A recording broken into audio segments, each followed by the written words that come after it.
Okay. Are we streaming? Let's check. Are we streaming? Oh. Oh, bo, bo, bo, bo. Bo, bo, bo. Looks like we are.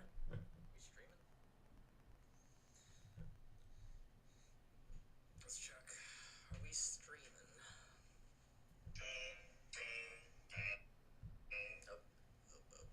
Oh. Okay. So yeah, we're streaming.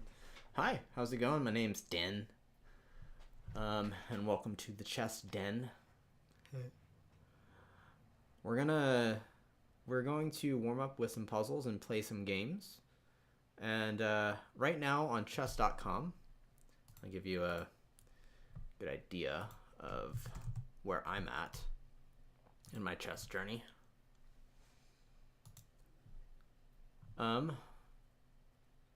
Right now we are puzzle rating's good, right? Puzzle rating's all right.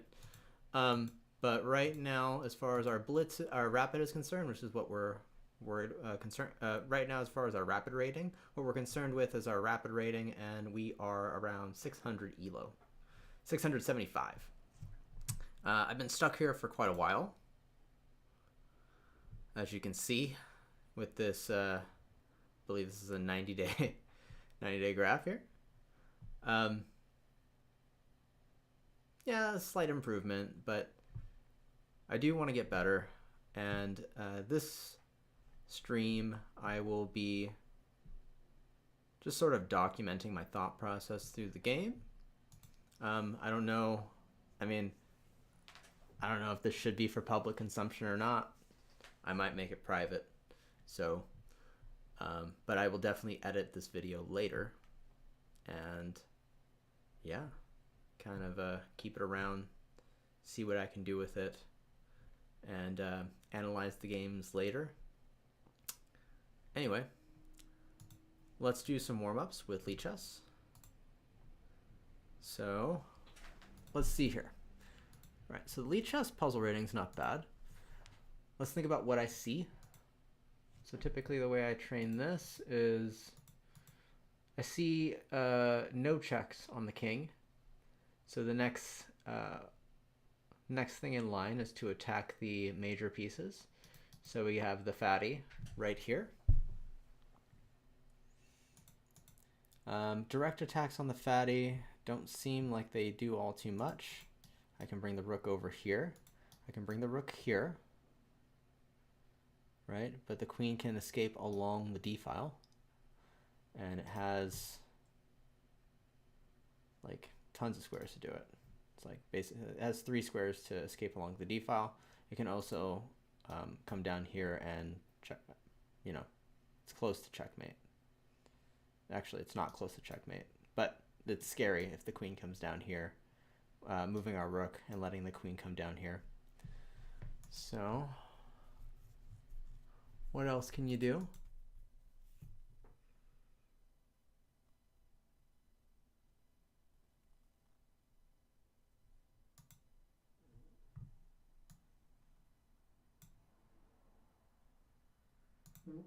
I farted.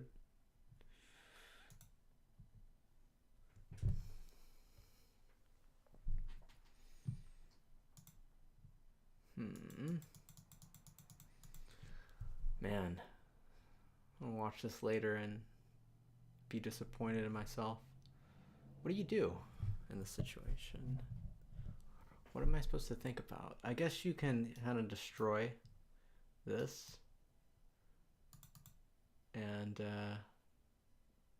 does that lead to anything? I don't know, I'm kind of getting tired of the puzzle. Takes, he doesn't have to take.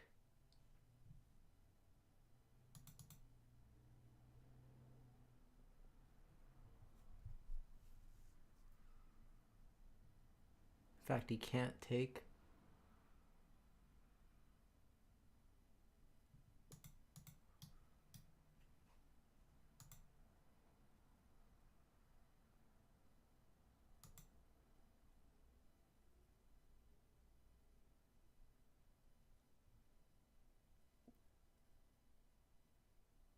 trying to think.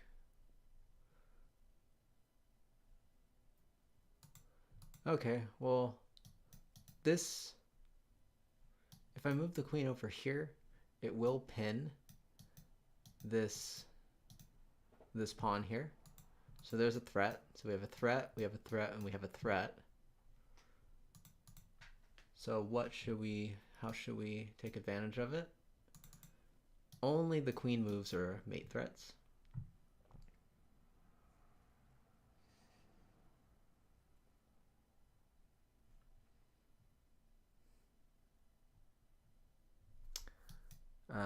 But if I do it, he can easily push down,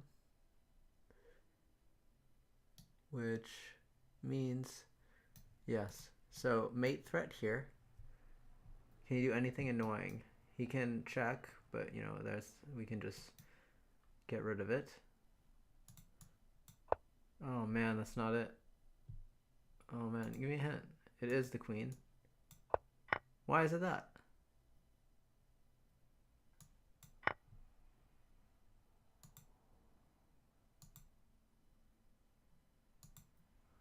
Okay, what happens here? Queen can go there.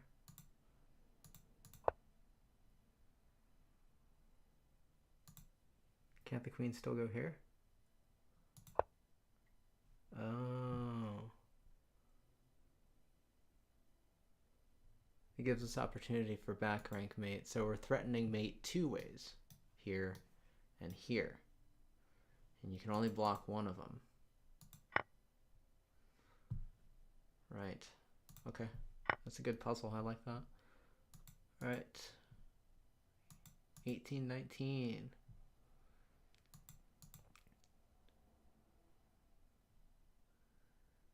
Okay, if you trade off the rooks on the A file, where does that lead you?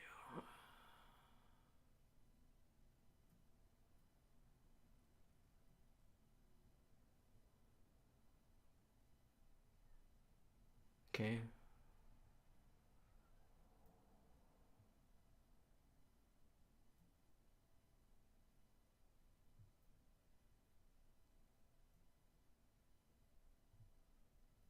I'm thinking maybe there's a way to push the king over here so that we can pin the queen.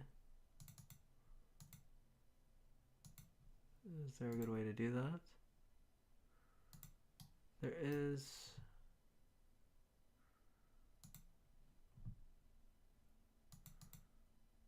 Okay. So there's a mate threat here. Yeah, there's a mate threat here. Takes 2 moves though. We can throw a single mate threat here to make sure that doesn't happen. So check. So this, and then you have to take, and then I can come up here, but then you're gonna have check. If you get check, I can move out of the way. You get this check. Okay, so I don't know if that works. Then I can do this.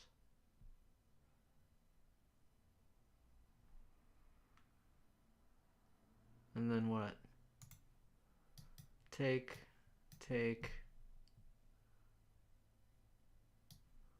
that, here, here, here,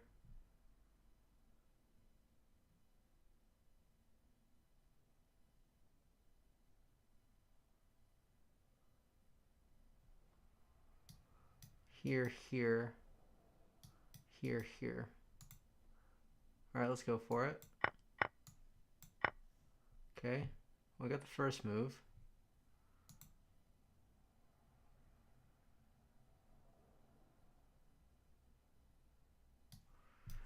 Could throw this in and pin the queen.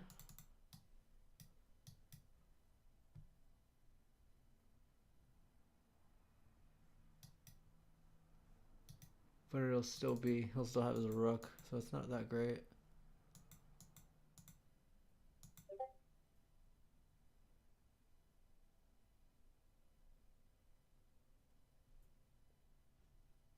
What do you do, huh?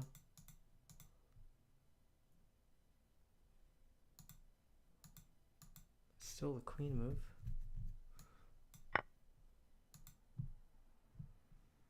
No idea. Okay,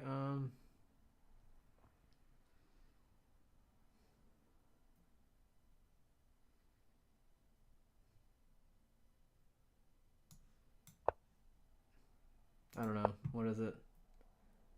Move the queen up, threaten mate, and threaten the rook. Then it's takes, takes. Right. How else are you going to defend the mate? You can come back here.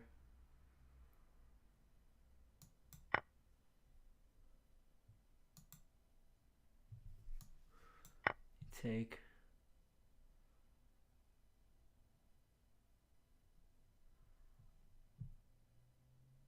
I would probably take the rook in this case. Because I would need to simplify. Okay, so far this isn't going very well. Let's let me do something here.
I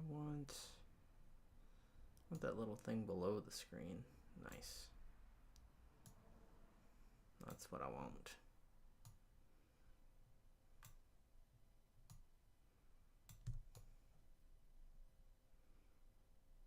Nice.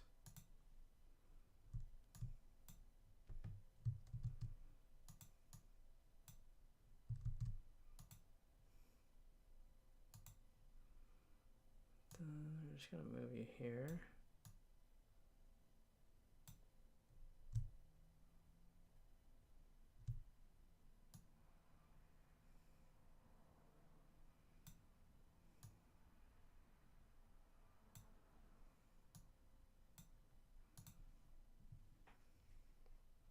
Okay, there you go.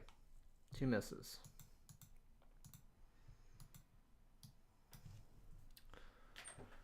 See if we can get even one puzzle today. All right, so takes.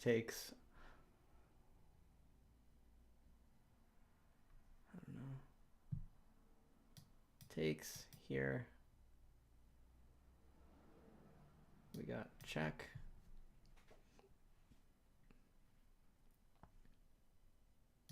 Only move over. I think the knight here is something good. We have to throw a check because our queen is under attack. So check. Let's say takes. Check. Say move.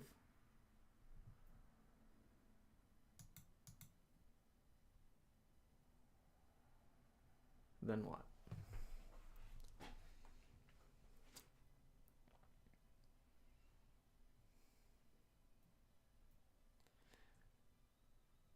Yeah, check.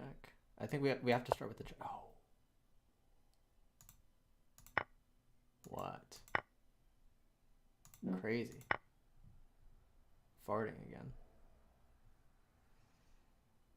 What?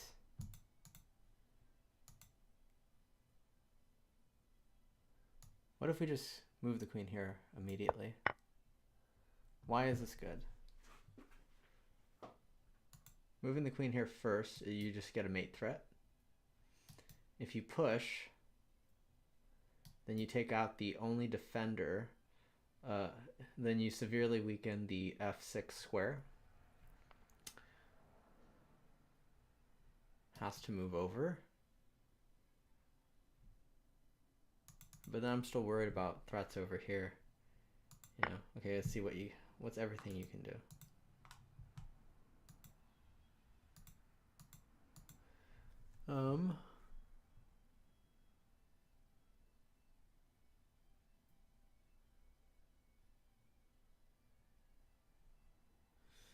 You probably want to move the king up.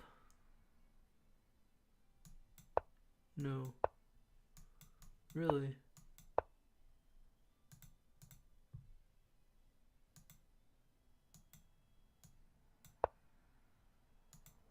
What in the world?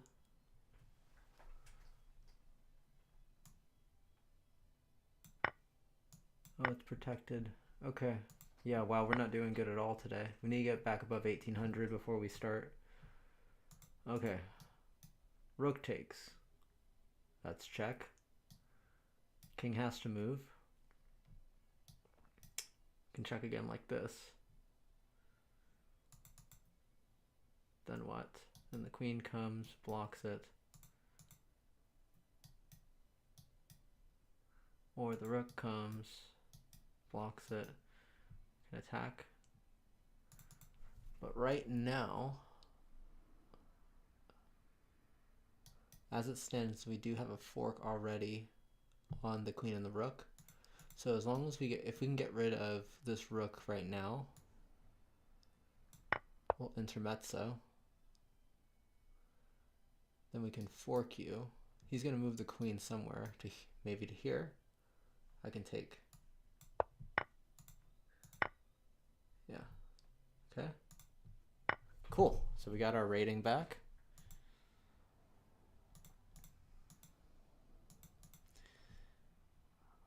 I gotta say, the rating calculations are much more forgiving than chess.com. Okay, we have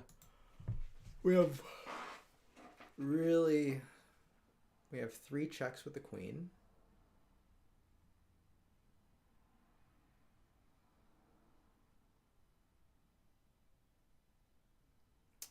Okay, what if we take the check on e3?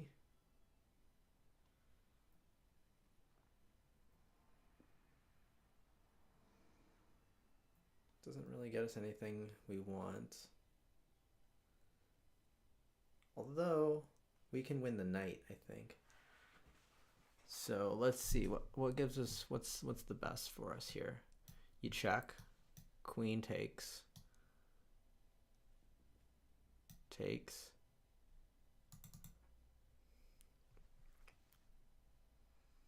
That looks pretty good.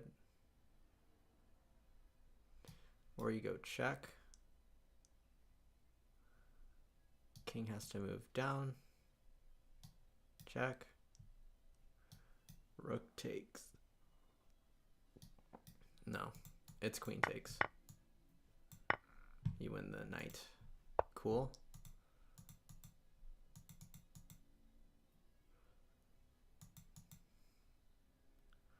Right, we have a check. A check on d8. Which forces the king down here. We have a check here too, but it'll make us lose our knight.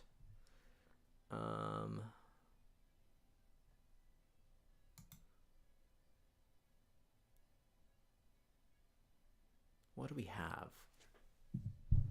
What do we have? What do we have? What do we have? I don't know.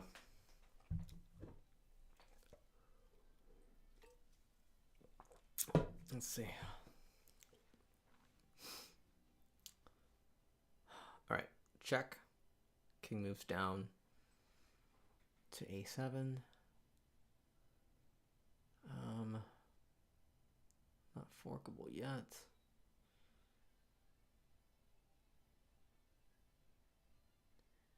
And when the king moves down, it moves down into the shadow of the knight.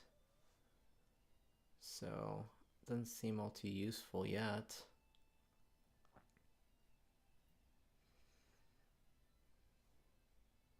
What can we do?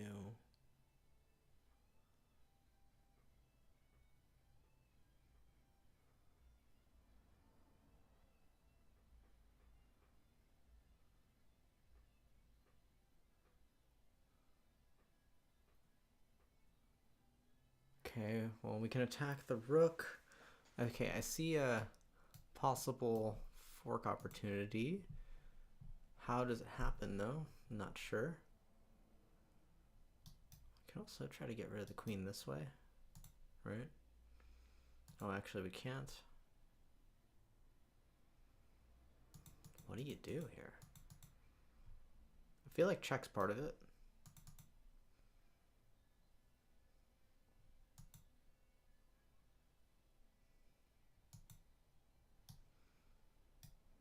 And this just takes.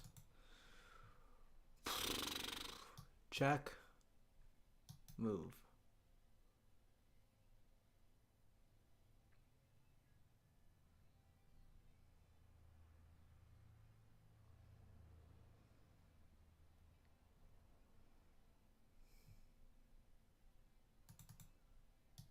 All right, how about this? There's a check. And the king is kind of stuck there. I think that's going to be mate. Right, the only way you can stop it is with one of these pieces, and then you're done. Dude, okay. Dude, I don't want to give up on the puzzle. Check. Down.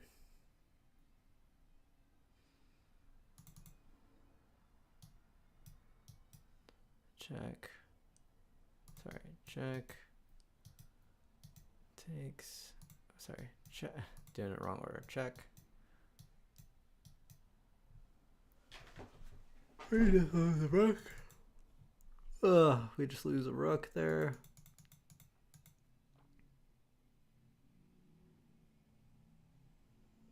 Okay, I'm just gonna throw the check.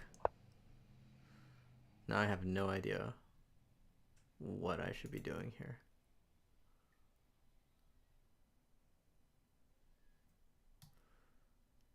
Perhaps I should move something like this.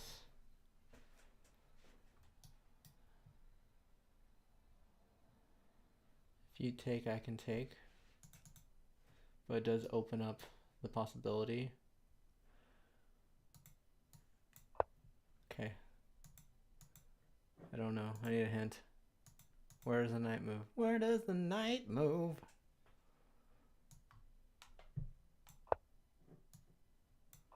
No idea. We'll just try everything. How in the world? Oh, I'm threatening. Oh, I'm threatening the mate threat here. So he's trying to stop it with the rook. Okay. Threats, man. Are there any mate threats? Check for mate threats.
There's mate right there. If he takes, then we can come in.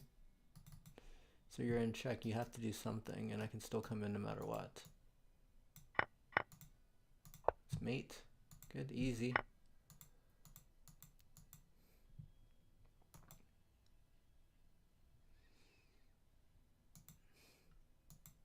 Okay.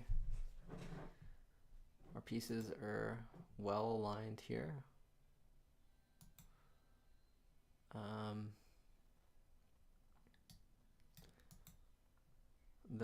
A pretty brutal check is coming, it seems. So we don't want to attack the queen because they can just escape it with check and then win the knight.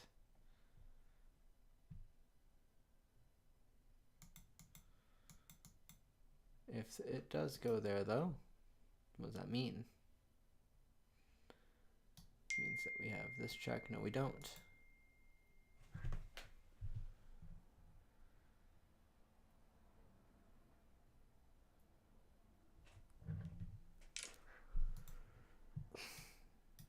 Check, takes,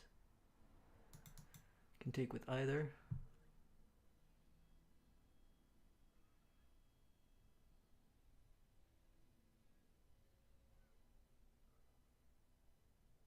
I think we take this rook. It's my instinct. I don't see a tactic.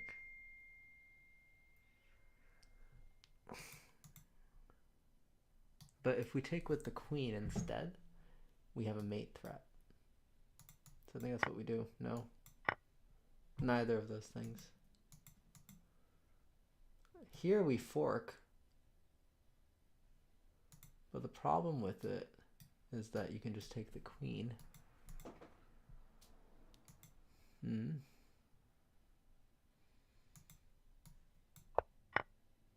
Okay, why is that right?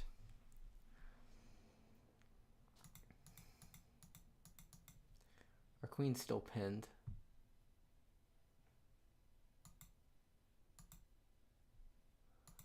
But we do successfully clear out the file to take this rook. We win the rook.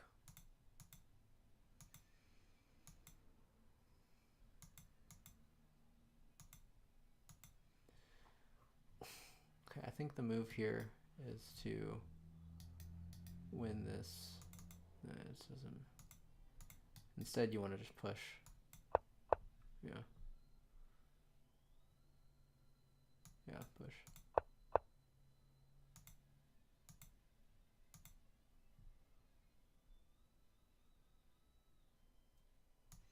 Yeah, oh no.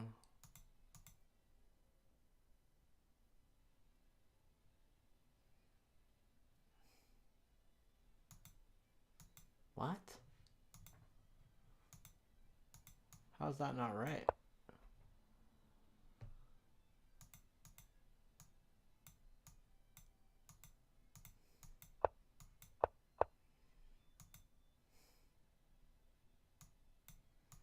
Oh, because we can block with the bishop. Wow. Dude. These are something else. I mean, this is a... To be fair, I mean, look at the... Hold on, let me...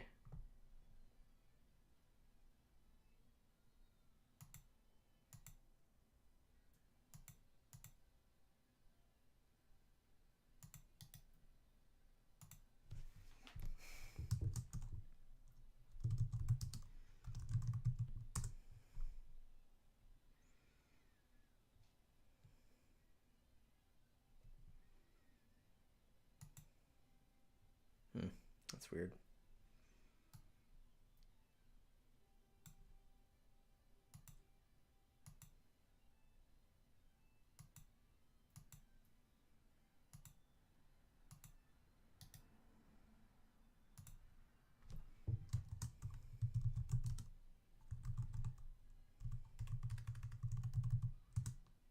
Let's just copy. That's why. Okay, whatever. That's fine. I don't care.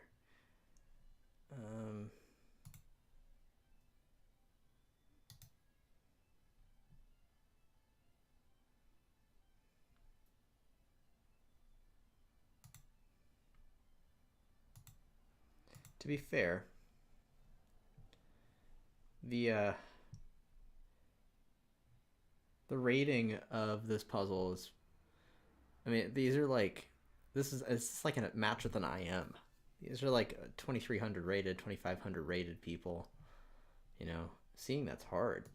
So I guess it's fine that we miss it.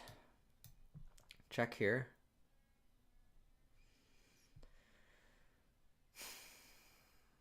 Okay, let's say that you move. Check here. If you move there, I can check you again.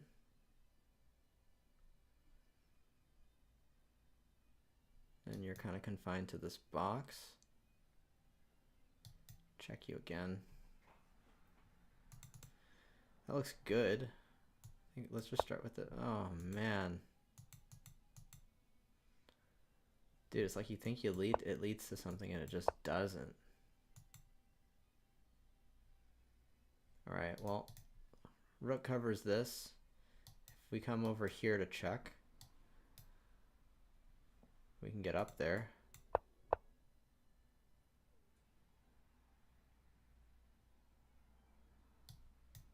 I don't like the look of this, but we can fork. The whole goal was to win the queen.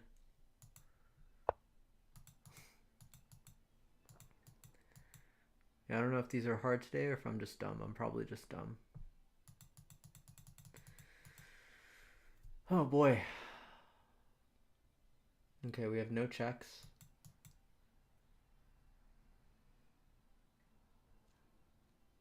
Our knight is protected by a pawn. It's attacked by a pawn.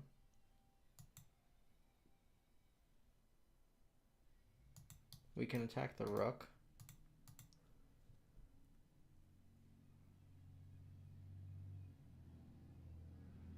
What does our opponent do? If we attack the rook, we can just simply move down. And the rook really doesn't do anything from there. Doesn't have any squares that are nice. Attack the queen. See what available squares does the queen have.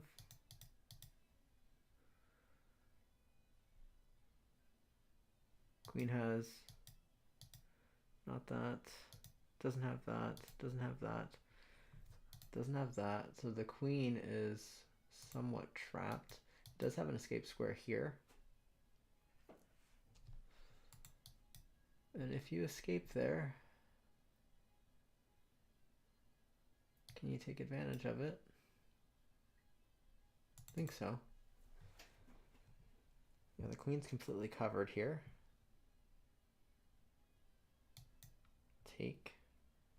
Threat, move. And then, oh man. Yeah, nothing attacks it. Check. There you go. There. It's protected. Yeah. And then we take with this pawn. Cool. Alright, this is the game between IM Michi F and Daniela Andrade? Something like that. Alright. So immediately the first thing I think of is I want to trade the rooks. I wish I knew something about pawn structures. I wonder if this is a pawn structure you can study. You know, takes maybe here. Yeah. This can't move. This is protecting this. Okay. You can pass. Okay. But also, this can't move.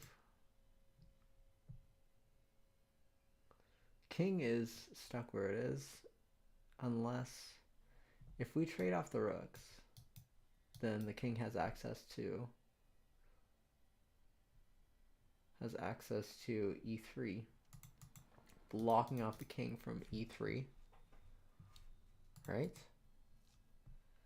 King can still move over here, but we get access to the base pawn.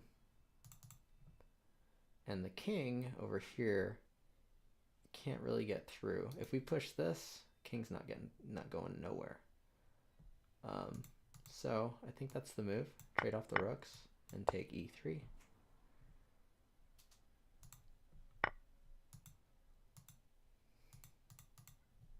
Okay, I believe we must take here. Okay. Only protection for that pawn is this bishop. We can't take this bishop.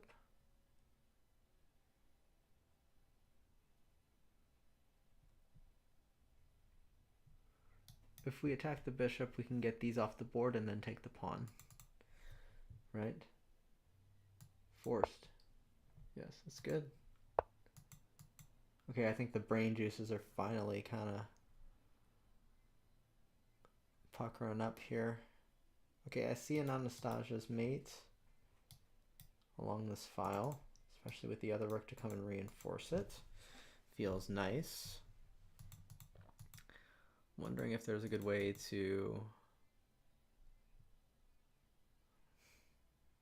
This is check, you take. Okay.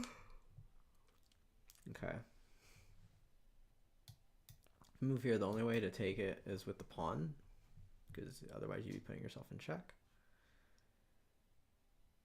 And then you can take back with this pawn. And that's close. That seems like it's close to mate. Alright, but you have these two squares. The king will still have these two squares. So if we can check down here. Safe check. Right, we got that.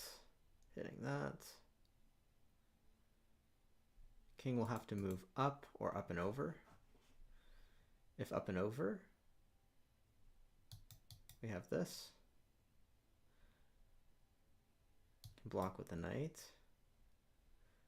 Can block with the bishop. Or up and over, we have this nice little check. And you have to go maybe up.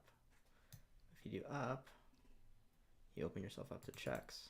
I like this as a first move. Ah, dude, it's rough. What do you do? Fork? Why? Oh, you take away the only defender of that square. Oh, wow. What a move. I wonder if they did that in the game, in the 1600s.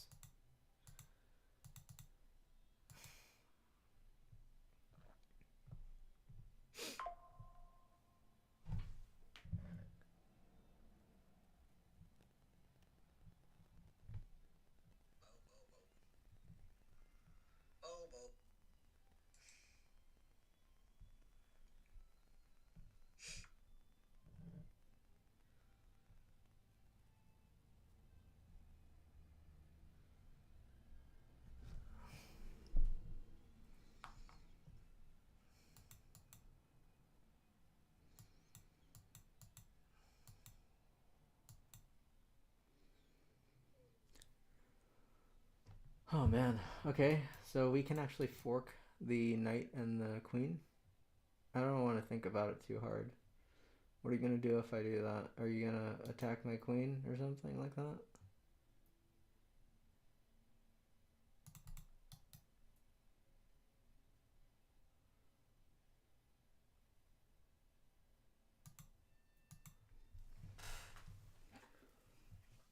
Okay, let's say we fork. Let's say we fork and you attack my queen. What can I do?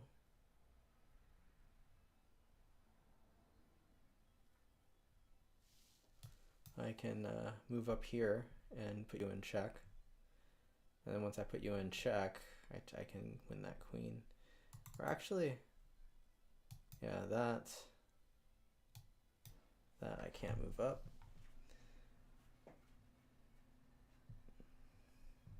But I can take.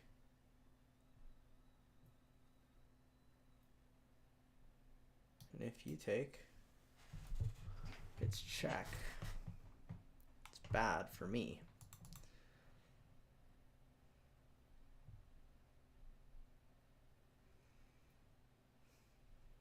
Then again, I can just move over.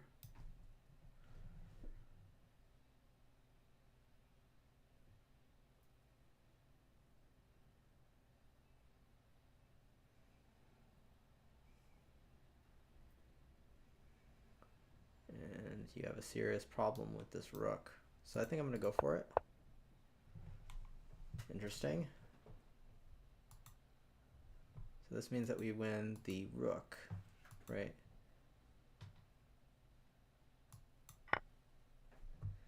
Yeah, what happens in that other case there? Well, let's say that you do this. This is actually the best move. Oh, but I can take it with the pawn. You win the rook either way. Nice. Take, take, take. Okay. How are we doing on progress? Do we fill up the bar yet?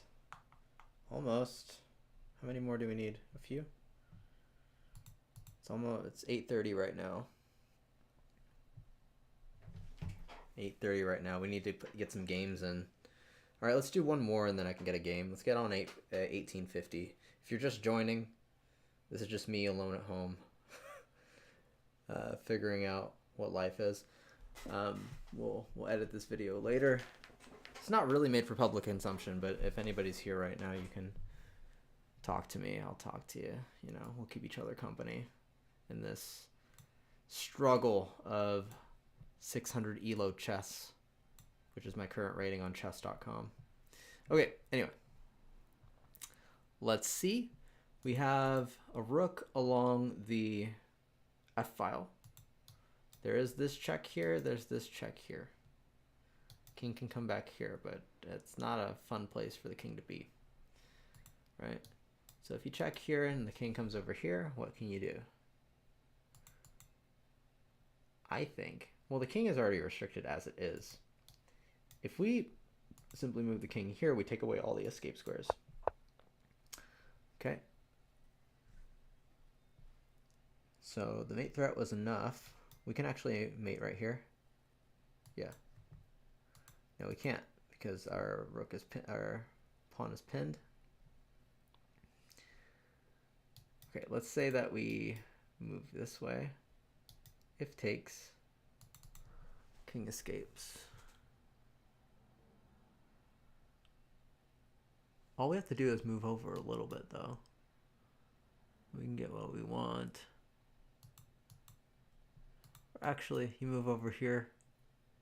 We pin that pawn from behind.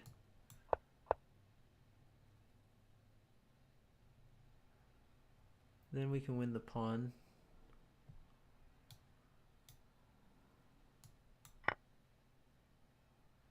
Yeah, I guess it's just win the pawn. That's fine. Okay, that was the last one. That was the last one. Let's go ahead and play a game on Lichess. Exciting. So Lichess game. Let's go.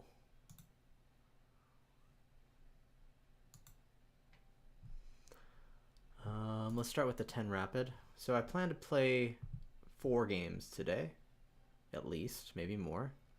Let's see how they go. Let's do this screen. Oh no. I need that to be bigger.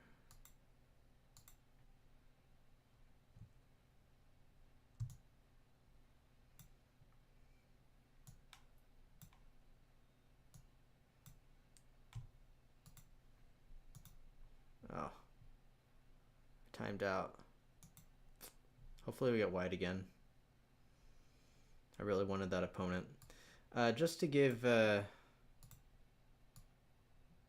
Sorry, let's get this here. Yeah, there was a problem with cutting and pasting, and these things share the same assets, so I have to change that later. Yeah. It's not how we want to do this.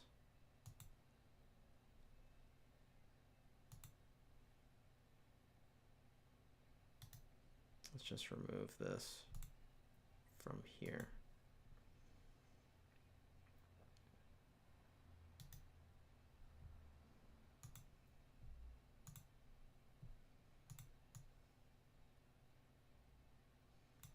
Okay. Chess game.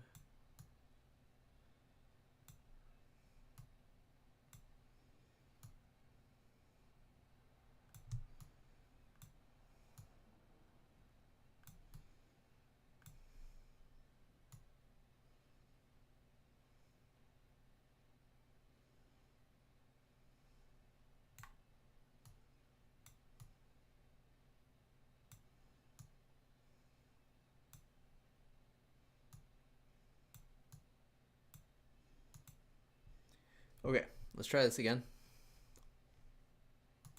New opponent. It's kind of warm in here.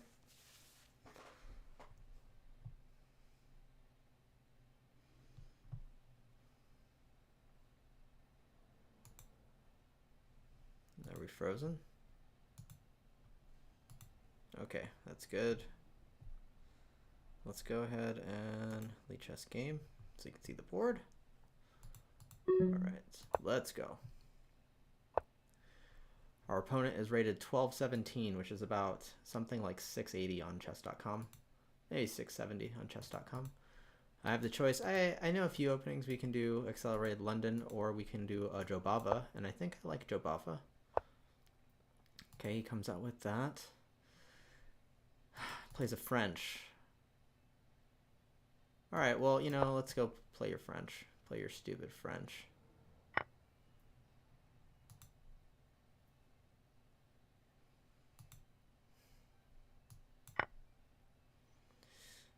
I don't really know any theory here.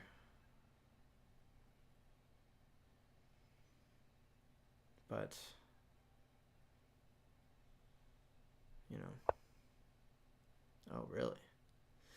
Okay, I know there's a trick here, because we can get a kind of a oddly placed queen here. There's a trap that we can do, where we can basically trap the queen. Let's go ahead and try it.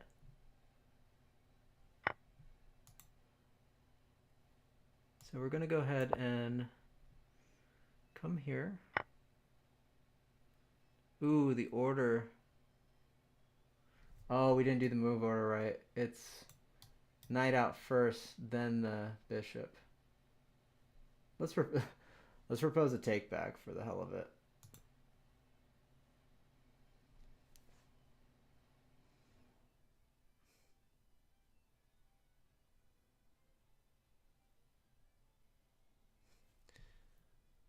All right, he should have accepted the take back because we have this.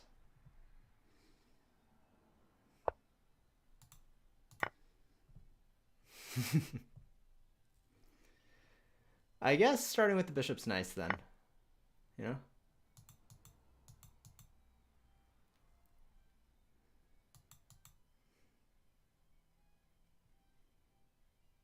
Should have taken the take back. What can I say? Now let's see here. What's the best way to do this? Bishop is eyeing this. Do we have anything substantial? We have time, and we have tons of material, so...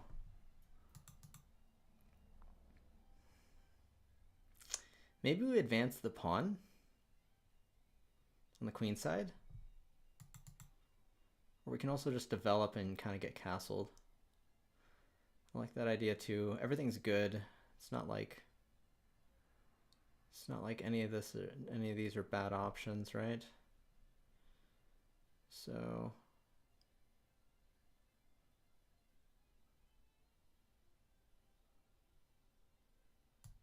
let's go ahead and do that.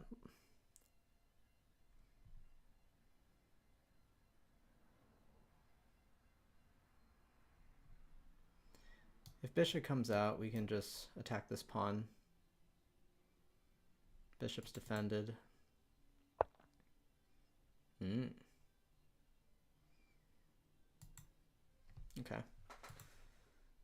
It doesn't look like our opponent's going to let us kind of slide here. Where does that knight want to go? I'm going to just pull the queen back, maintaining this so they can't castle.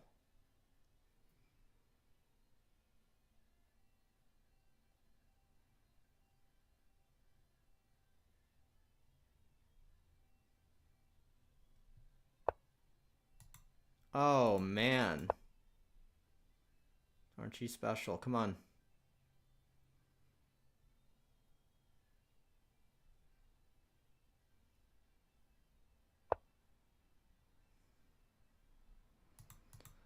Okay.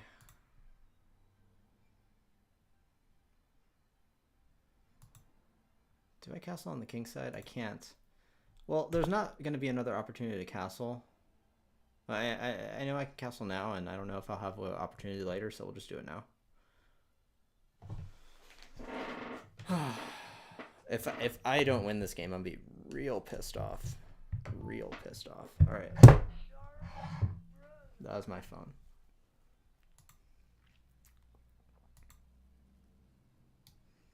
Can offer a trade here. We do pin the bishop to that rook. Let's do it. Let's just offer trades. Oh, it's hanging. Oh my god.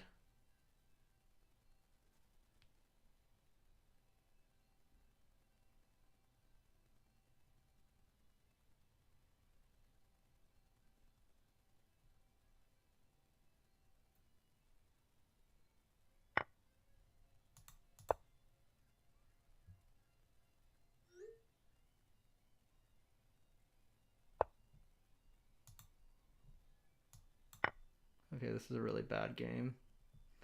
All right, our king is not safe.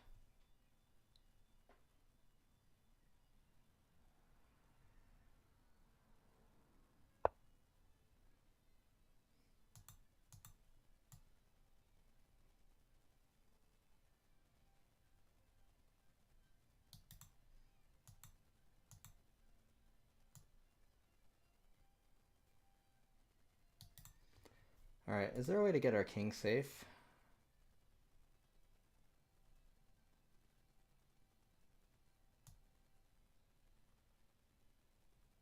If we go here and push that, he can just come out here like this.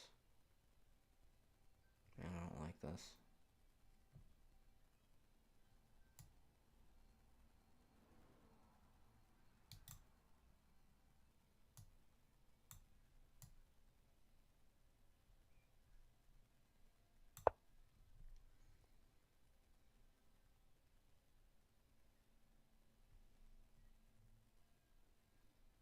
If we stay on the dark squares with our king, it'll help.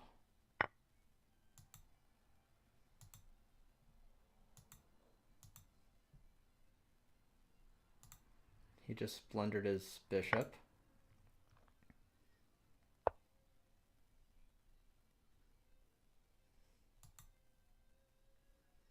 And now he's eyeing both of our, or actually he's not doing anything.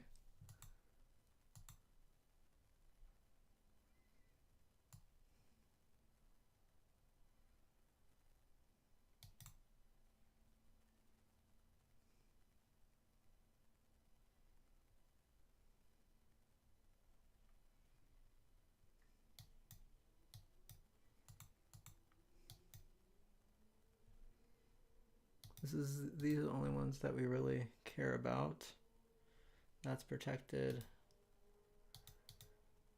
Okay, can we just protect? This is protected. This is protected.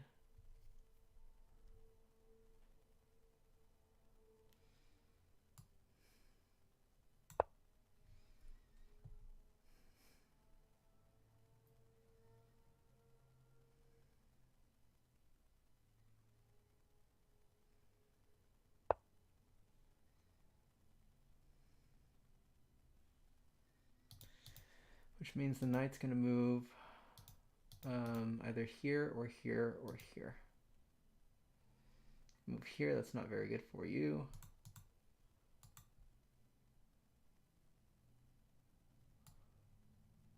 Let's see if we can double the rooks.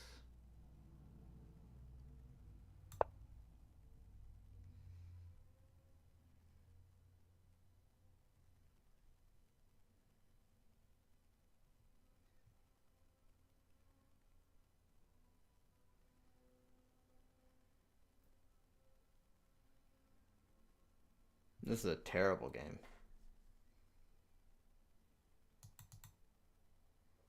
From both of us, like, this is absolutely awful. The mistakes we made were crazy. But I mean, he made the biggest mistake with his queen discover check. So it's a good trap for the. I wish I got to show the other trick to trap the queen in the French.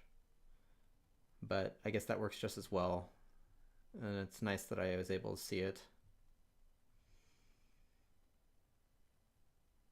Pretty elementary tactic.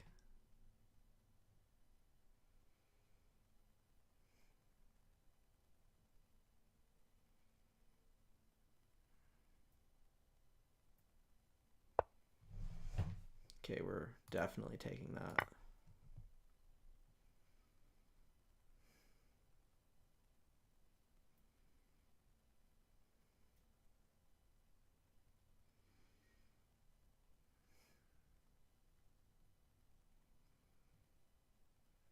You gotta take back.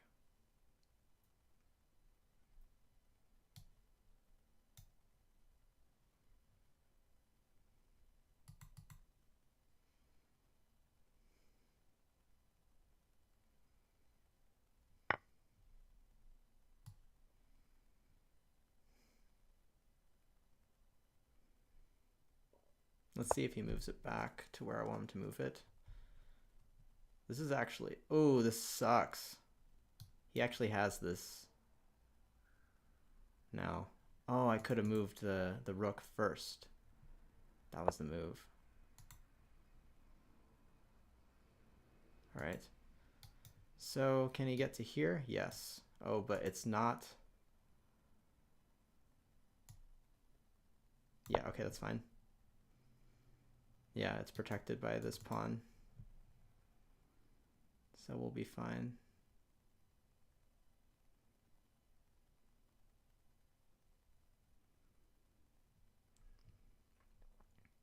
And then we just have to mop up. We can pin this this knight to the rook here. Right. Pin, get that nice little pin. And win that. I don't know what he's expecting to get out of this.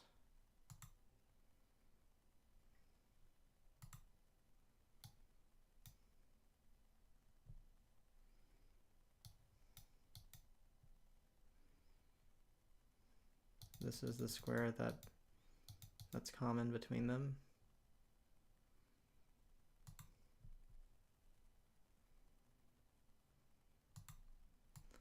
Let's contest it. Let's see if he wants to trade.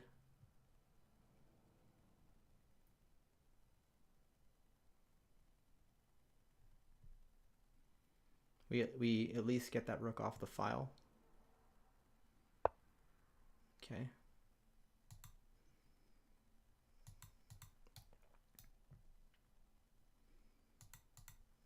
Now this is the square that we have to look out for. The knight is still tricky. We have to be careful.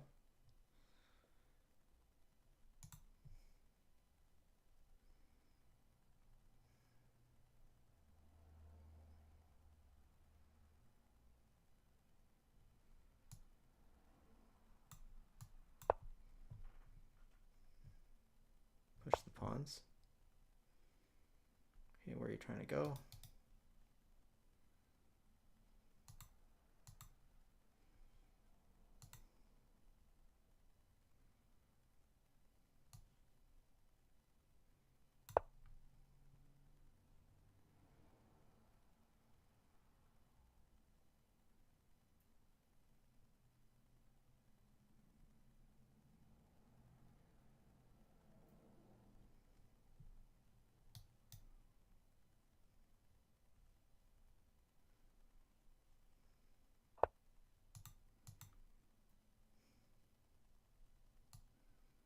think we're good.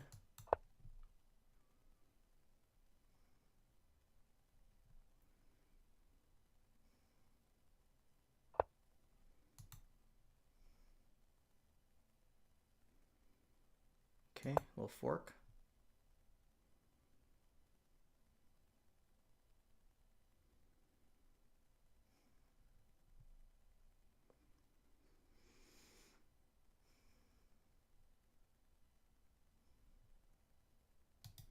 Yeah, this pawn is the savior of this whole game.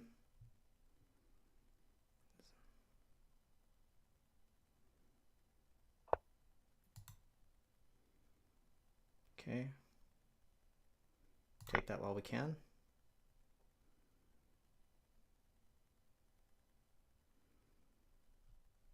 I do have the option to change this to a +5 and get rid of this tricky ass knight. Double the pawns, and then it's just my... Let's just do that. I'm tired of this knight. It's slowing me down. And I just need to simplify.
Oh no!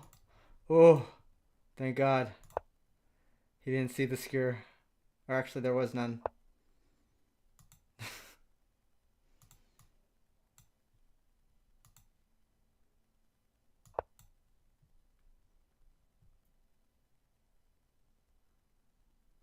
it GG's? I think he can force a draw.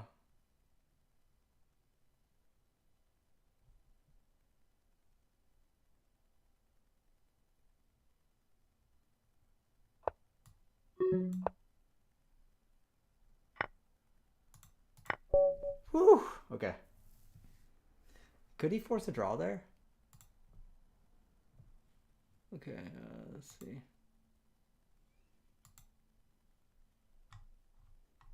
Yeah, big mistake in the early game. He blundered that queen. I didn't even see it. I offered him to take back as well, and he definitely should have taken it.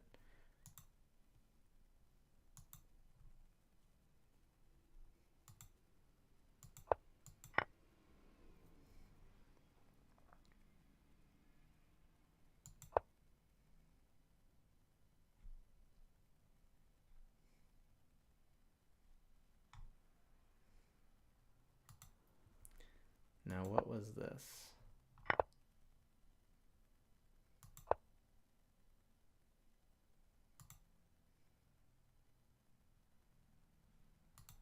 What did my opponent miss?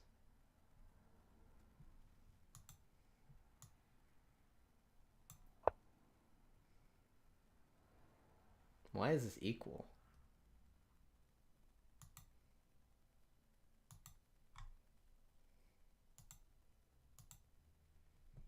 Anyway, I played terrible and 91% accuracy as well. That's funny.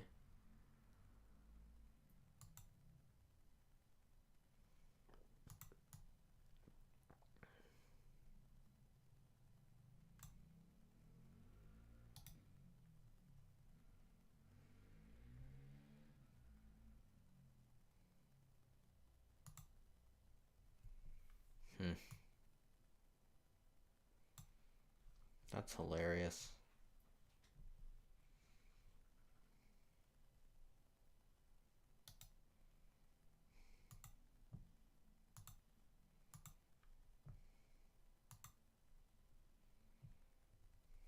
What a mess of a game. That was the messiest game I've done in a while. Alright, let's learn from our mistakes here.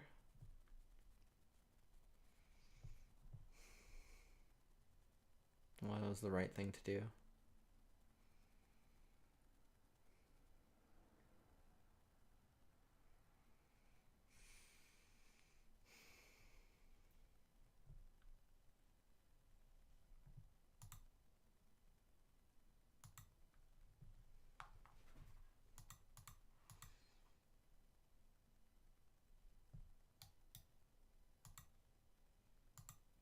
Even this would have been better.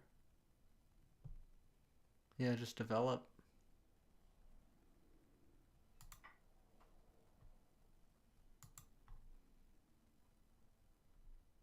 And this is a blunder. Even this was a, yeah, just develop, man. You're fine.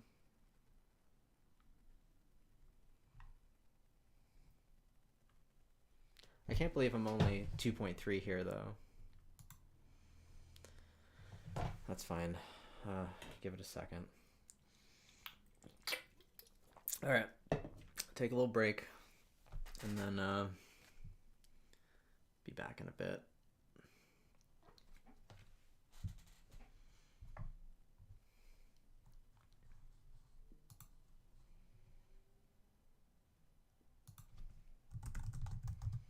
In the meantime, maybe we can like watch some of Daniel Naroditsky's stuff and see if we get copyright stricken for just watching his videos. So let's do that. Let me hide this really quick.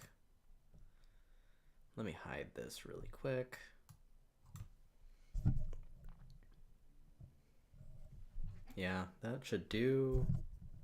Can we get more gain out of this? Can you hear me? Can you hear me? Yeah. All right. Well, can this thing hear me or what? Come on. Let's go. A little more.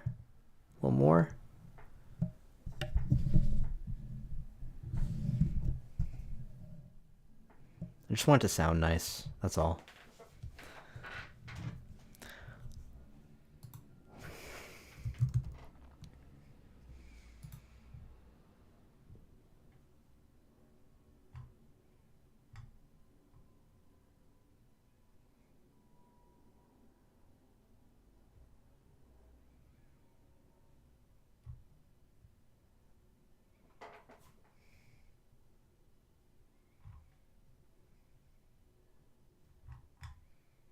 Actually, I want to watch this Daniel Naroditsky stream again.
And we get the King's Indian setup.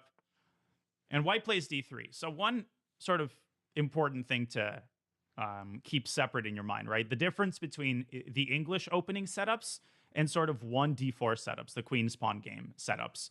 And of course they can, well, it's sort of like a rectangle. Every square is a rectangle, but not every rectangle is a square. I have to double check that in my mind. So any English opening can transpose to a queen's pawn game. Of course, if black doesn't play e5, if white plays d4. But the good thing about the King's Indian is you don't have to worry about any of that. You play the same setup, and, you know, later on, of course, there will be changes based on the setup that your opponent chooses. But stuff, you don't have to change your own move order based on whether your opponent plays c4 or d4 or one knight f3, which I know is very annoying to a lot of people. You just basically this is a godsend. Okay, so e4, we can play d6. Now, the sort of proper way for white to continue is to fianchetto the bishop and then to play knight ge2. This is called, at least in my sort of understanding, the Botvinnik setup. And if you're watching the speedrun, not for the first time, you've definitely seen me apply this setup with colors reversed against a lot of anti-Sicilians, and I'll kind of show you the connection.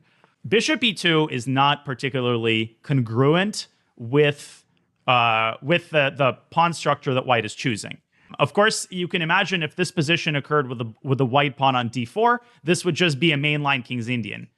And it should be pretty obvious that positionally, having the pawn on d3 rather than on d4 is a downgrade. It's a pretty significant downgrade because the d4 square we can utilize as a stronghold for our pieces. And based on that, if you're thinking flexibly about the position, you shouldn't be rushing to play e5 here, which is sort of the King's Indian move, right? Based on the fact that white has rolled out this kind of semi-Botvinnik structure, it's more positionally fitting to rely on the move c7, c5, and to get kind of a dragon Sicilian set.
-1.5. I'm going to say -1.5, maybe even close to -2. And we don't have the time to delve into it, but I think black is very significantly better here, close to positionally winning. So obviously we want to keep the bishop here. We want to keep the dark squared bishop. We don't want to give it away. And we can chase the knight away at our leisure.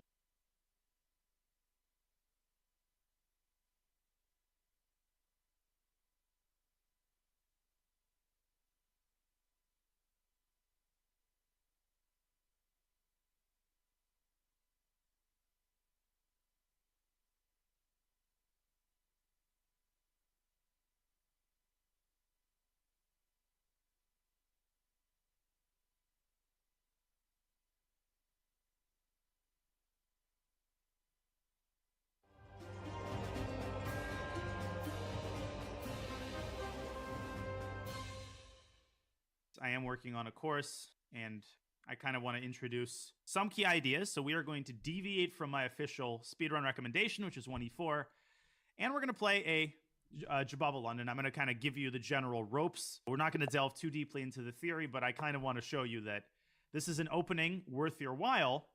And there's a high probability at kind of a 1700 level that after the move knight to c3, there's a high probability that black will play like e6 or c6, which ultimately transposes into a French or Caro-Kann. So against e5, you can start by playing bishop f4. That is the London system. But the more traditional way of entering the Jababa London is to first play the Veresov, which is knight c3. Now this move, coupled with knight f6, bishop g5, is called the Veresov, which is named after a Soviet master named Gavril Veresov, who played this extensively, I think around the 40s and 50s, but sometime in the 20th century. He played the move bishop to g5, which is the most natural way of developing the bishop. But if we zoom out for a second, the move knight c3 violates the most important principle of d4 openings, which is that you should never block your c-pawn, because the engine that makes a lot of d4 openings run is, of course, d4 and c4, just like when you play 1e4, right? What's the equivalent? It's like putting a bishop on d3 before playing d4, right? You're blocking a very important avenue that allows you to control a large share of the center. That's kind of what makes this opening exciting, is that you get to violate some basic rules and take the position into fresh territory, but it works for several reasons, one of which is that knight to b5 becomes a very common idea, kind of like the fried liver, but ultimately you're trying to free up the c-pawn. So bishop f4, which is the Jababa London system, was, I wouldn't say invented by any of these players. It's been played for decades, but these openings aren't always named after the first person who plays them, but rather often after the person who put in the most innovative ideas, who transformed the opening from just an obscure backwater system into a relatively legitimate opening.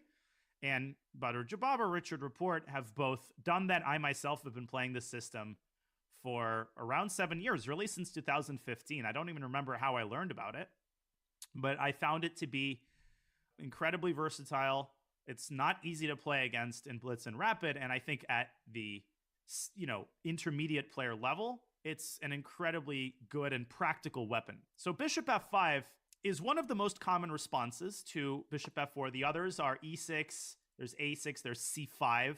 Knight to c6 here, by the way, blunders into knight b5, and you can't defend the c7 pawn. We'll talk about that after the game. Now, after bishop f5, there are two ways to play this with white. The way that Jabava originally played it is to play the move f3 in this position and quickly expand on the king side with g4 and h4. Talk about crazy hypermodern systems. But recently, a different approach has been played by some GMs. It looks completely vanilla. It looks like it doesn't pose any danger, and that's exactly why it's so venomous. So here's how it goes. You play, instead of f3, the move e3. And the goal is to get this f3 knight, the g1 knight, to e5 as soon as possible. Once it sits on e5, it exerts very strong pressure on black's position, and then you're preparing to play g4 and h4, which could be absolutely deadly because this bishop doesn't have a way back through this diagonal. Here we go. You start with knight f3. Most players with black, they go bishop d6, or they go knight bd7. They make a developing move. There we go. And now we stick the knight on e5 anyway. This is a very dangerous position for black.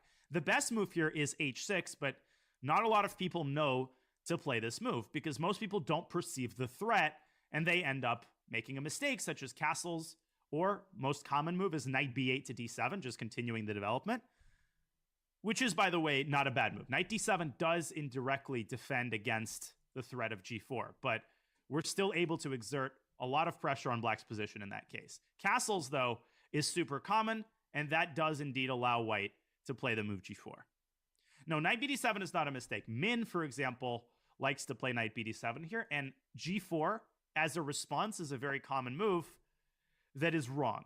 Because after g4, black plays bishop takes e5. And once we recapture the bishop, black is able to take on g4 with the knight, and then the e5 pawn ends up falling as well. So definitely let's not go g4 here. The way that I like to play this position is to develop definitely take on g4 with the knight takes e5. And once we're after g4, the response is a very common move that is wrong. Because after g4, in, for example, likes to play knight bd7 here, and g4 as a response is a very common move that is wrong. Because after g4, black plays bishop takes e5. And once we recapture the bishop, black is able to take on g4 with the knight, and then the e5 pawn ends up falling as well. So definitely let's not go g4 here. The way that I like to play this position is to develop the light squared bishop to d3. We can also play the move bishop to e2, which reinforces the threat of g4. Because then if bishop e5, d5, the g4 pawn is protected twice by the bishop and the queen. And in fact, that will lose for black because two minor pieces are hanging at the same time. So there's options here. Bishop e2 is the venomous move. Bishop d3 is the more positional way to approach this. What is the point of bishop to d3? Well, the point is that if black takes on d3, we actually take with the pawn. This is one of the most typical ideas in the Jababa London, to recapture on d3 with the pawn, accepting the double d pawns. What is the purpose of taking back with the pawn? There's two main purposes. The first is to control the e4 and c4 squares. But the main idea is to open up an avenue for the queen to get to b3 and exert serious pressure on black's queen side. Then the rook can come out to c1. That is a third idea. Once the c-pawn moves away, the semi-open c-file can be used for white. So bishop e2 and bishop d3 are the two moves. But bishop e2 is kind of a gimmicky move, because if black plays h6, then g4 doesn't carry as much meaning because the bishop can drop back to h7. I'd like to play this more objectively in this game. So as tempting as it is to play bishop e2, we're going to go bishop d3 and take back with the pawn. And hopefully this will allow me an opportunity to show that the Jababa London isn't just a gimmicky opening where you're playing for tricks, and if black sees through them, then black is better. That's totally not how it is. You can outplay people positionally in this opening as well. Another very common trap when there are bishop on f4 and d6 is the move c5. c5 runs into an easy tactic, but a lot of people miss this tactic. Who can tell me what this tactic is after c5? Oh, perfect timing. Perfect timing. It's a profit moment. And it's a perfect tactic. Who can tell me runs into an easy tactic, but a lot of people miss this tactic. Who can tell me what this tactic is after c5? Oh, perfect timing. How it is, you can outplay people positionally in this opening as well. Another very common trap when there are bishop on f4 and d6 is the move c5. c5 runs into an easy tactic, but a lot of people miss this tactic. Who can tell me what this tactic is after c5? Oh, perfect timing. Perfect timing.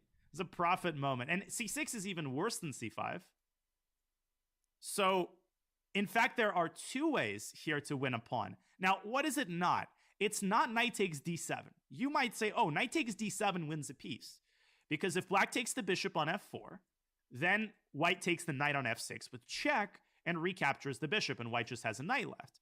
But after knight takes d7, black can recapture with the queen simply, and thereby defending the bishop on d6. Instead, what you have to notice is that the d6 bishop is unprotected, which means there's a simple discovery. Knight takes f7, you attack the queen. He pre-moved it because he already saw what he had missed. Now we take on d6. This is, of course, much better. Pre-moved it, unprotected, which means there's a simple discovery. Knight takes f7, you attack the queen. He pre-moved it because he already saw what he had missed. Now we take on d6. This is, of course, much better than the other way to exploit it, knight takes c6, which does not ruin black's king side. After knight c6, actually knight c6 would have been quite interesting because queen c7 there would have run into a further tactic, knight b5. So knight takes c6 was probably also good, but this is the more traditional tactic because this works in many different types of positions. This would have worked even if black had played c5. Okay, now let's finish it off. We need to decide where to put this bishop. Well, there's a couple of good ideas here. I like the look of bishop to e5, just sticking it in the center. The drawback of bishop to e5 is that black can move the knight back to e5. Works in many different types of positions. This would have worked even if black had played c5. Okay, now let's finish it off. We need to decide where to put this bishop. Well, there's a couple of good ideas here. I like the look of bishop to e5, just sticking it in the center. The drawback of bishop to e5 is that black can move the knight back to d7, and The bishop will not be hanging, but I'm not totally sure that we want to give that bishop away for a knight. On the other hand, that would allow the d4 pawn to move into e5 and hit the other knight. So actually, I don't mind that at all.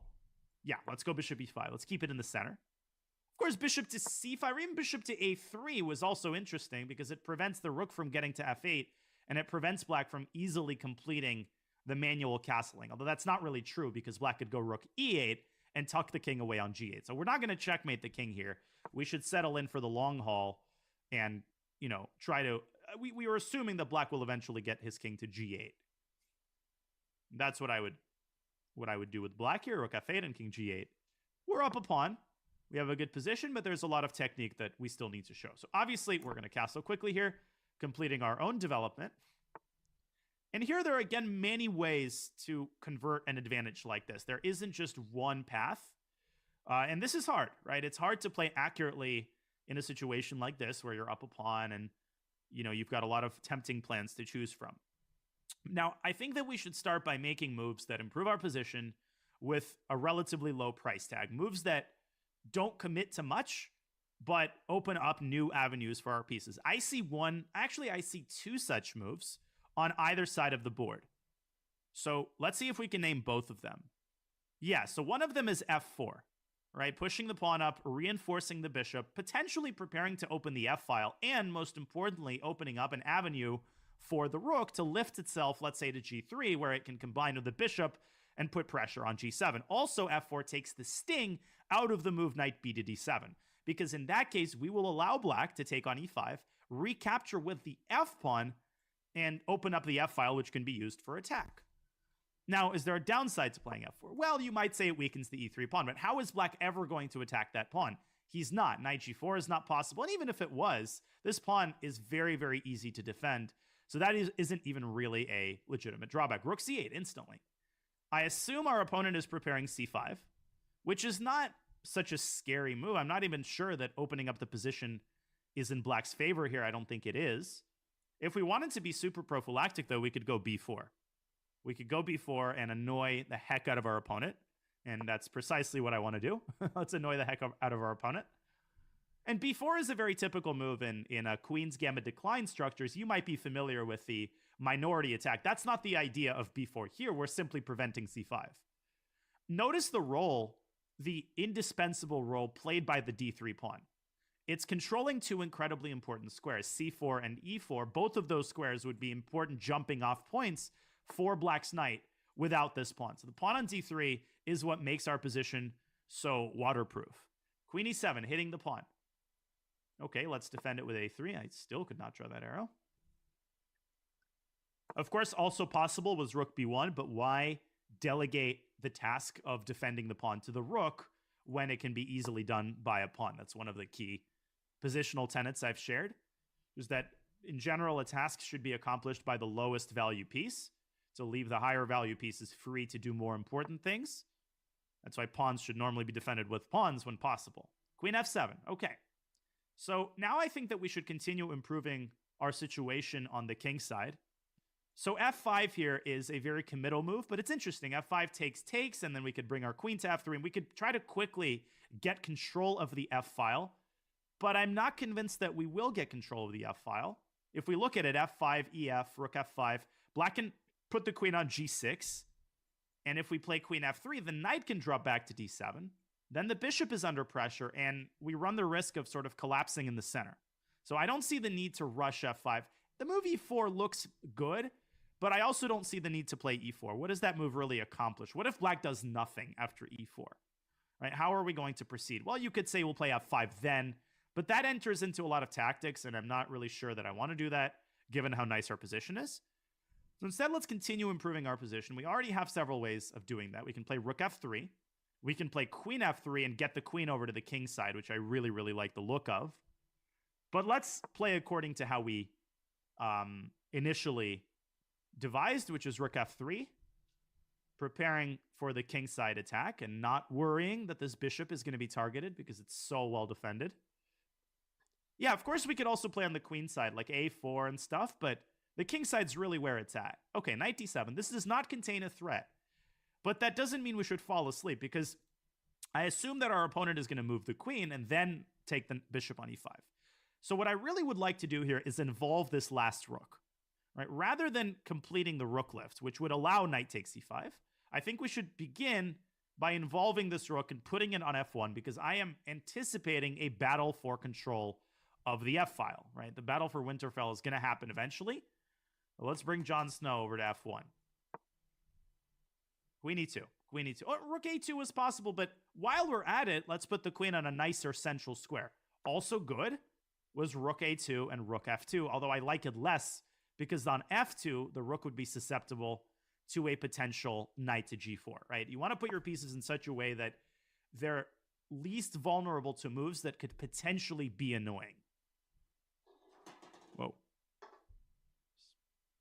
Fortunately, there was nothing in that.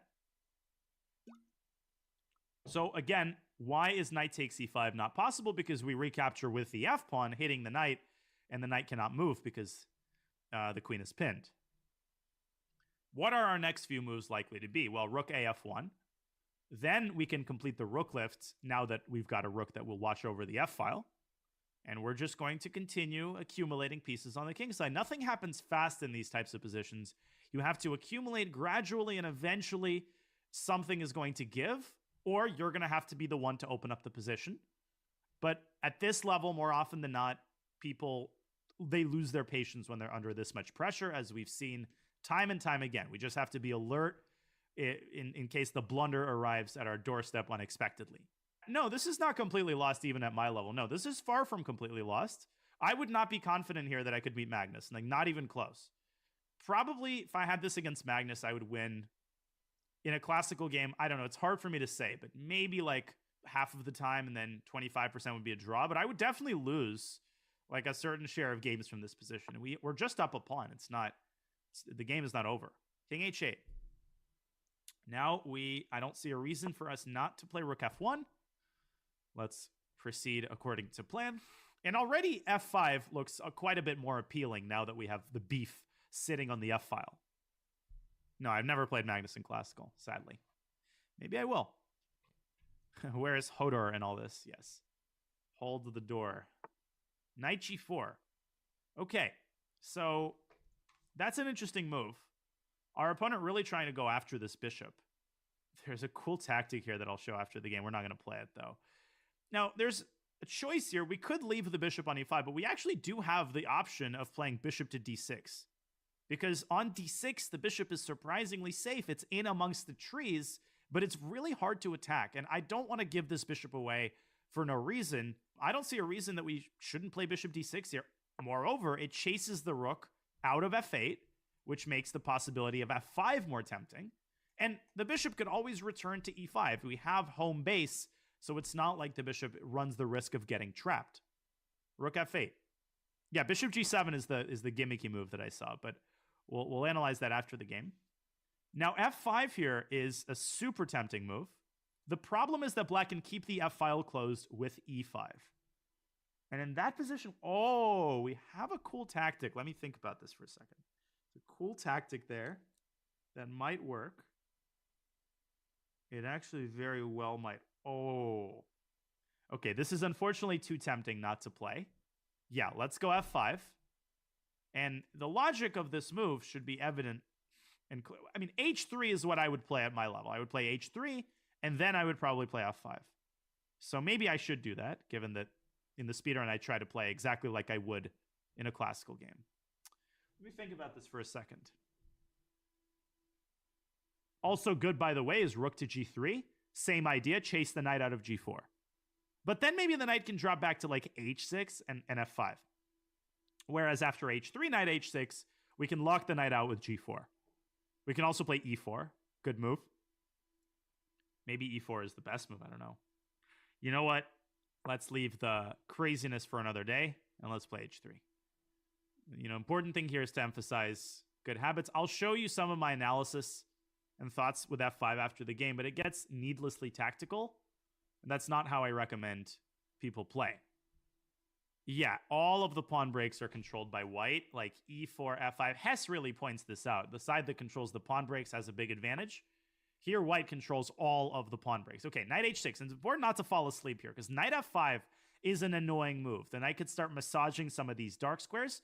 There are two ways to prevent knight f5. Both of them are really good. We can play g4 or we can play e4. But I like e4 because it doesn't weaken the king side. But more importantly, I want to leave the g file open for my rook. The drawback of playing g4 is that rook on f3 is like, hey, what about me? And it will be blocked by pawns, basically forcing it into a role as a preparer of a pawn break, whereas the rook could potentially win the game with a role as a direct attacker on the g7 pawn. Yeah, old Mandanya prevailed that time. I mean, the situation is becoming more and more dire for black. He's getting more and more cramped, and we haven't made any concessions to cause that, so things are going the right direction.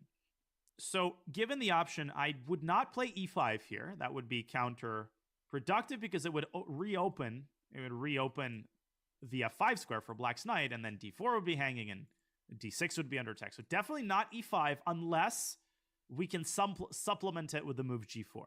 If our pawn was on g4, then yes, e5 would be a legitimate idea. But here e5 would be a very instructive mistake because of knight f5, as tempting as it is, to push the pawn. Now, instead, I think we should play a very measured move. Remember that when the bishop came to d6, it's not really taking a big risk. What's the, it's not no frills, not a fancy move, but I think it's the best move. Just bishop back to e5. Just bring it back to home base and pressure g7.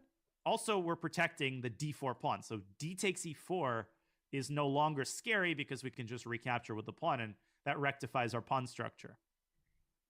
What if black brings the knight back to d7? Well, then first of all, we can consider f5. But the knight takes e5 is not a threat. It was never a threat because we can recapture with the f-pawn. Remember, why did we play bishop d6 in the first place? It was to force the rook off of the f-file. Now, after knight d7, knight takes e5, we dominate the f-file because we've got two rooks there, and black's queen is going to have to move away. So it's not like we're repeating moves. We actually made progress in comparison to the other instances in which black could have taken the bishop. Knight g6, okay. This gives us a unique opportunity that would not be as available after knight to d7, which is the move f5. Here, f5 is much more attractive to me because it comes with tempo, and it forces black's hand, and if black is not careful, the pawn could move to f6. Now, there's some calculation that has to be done. f5, e takes f5, e takes f5. Knight h4 forks the rook and the pawn. But after rook f4, knight takes f5, we have the obvious move g4, and that wins the knight, and that's all the calculating we have to do. Let's go for it. Again, very low risk. All of our pieces are on perfect skew. 5, we have the 4 calculation that has to be done. f5, e takes f5, e takes f5. Knight h4 forks the rook and the pawn. But after rook f4, knight takes f5, we have the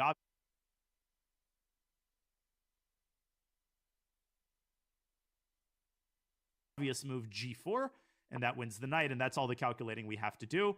Let's go for it. Again, very low risk. All of our pieces are on perfect squares, so it's not like things could go that badly here for white. Everything's defended. And we're just crushing him on the king side. Knight takes e5, d takes e5, and you can see that our pawn structure begins to coalesce into something really intimidating. Plays e takes f5, we recapture with the pawn. I'm expecting knight h4 because it's a tempting move.